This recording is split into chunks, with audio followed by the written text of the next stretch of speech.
Hi, we're Jesse and Camille, and we just moved onto a 39-foot sailboat in Malaysia. And believe it or not, this is the most space we've ever had. Because before this, we lived in a beat-up Volkswagen, traveling around Australia until it broke. Then we moved into a troop carrier, which became our new house on wheels, until we had enough money to buy a sailboat. But honestly, the best thing about living in a van is that it made moving onto a sailboat a whole lot easier, except for the whole part where your house could sink. But when you come from van life, you're already used to the things most people struggle with moving onto a sailboat, like living in a teeny space, rationing food and water, skipping showers a little bit more often than you'd like. So when you upgrade to a sailboat, you bring that mindset with you. But the difference is you actually get some luxuries. There's a toilet on board, you can shower a little bit more often, you've got way more storage and the availability to carry extra food and supplies. And the best part is you can reach secret islands and anchorages you could never get to by road. Van life taught us to be resourceful, patient, and creative with what we had.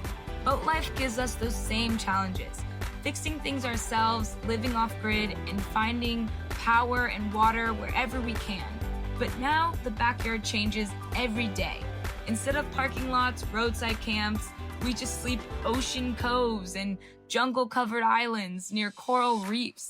And here's the surprise to most people. Boat life can actually be cheaper than van life. Out here at Anchor, it costs us nothing. In the van, we'd constantly dodge rangers, risk tickets, pay for campgrounds. But on the boat, anchoring is free. And our backyard is usually an island with no one else around. And fuel's another big one.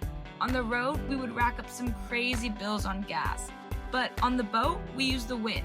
Sure, we've got a motor, but we usually try to use our sails more. So while a sailboat sounds more expensive up front, the lifestyle's actually simpler, in a lot of ways cheaper too. Until it comes to repairs. Because what you can't fix yourself on a boat will most likely cost more than you can afford. So you have to learn to fix it anyway. With both van life and boat life, you have to have a minimalistic kind of mindset.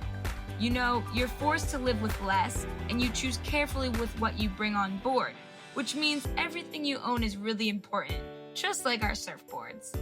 And what I love most is the sustainability and the environmentally friendly of both van life and boat life, because you make your own electricity, and on a boat you make your own water, you can catch your own fish right out of the ocean, and you produce way less rubbish, and you usually reuse everything. So in a way, van life was the perfect training wheels for our boat life. Only now, instead of 4 tires, we've got 1 hull. And sometimes it feels like it could take us straight off the edge of the world. But at the end of the day, it's all about freedom and being able to take everything you own wherever you go. So I hope this has inspired all you van lifers to switch to a sailboat, or if you're trying to give up the sailboat life, go to a van, because both lifestyles are incredible. We'll see you guys next week. Thanks for listening.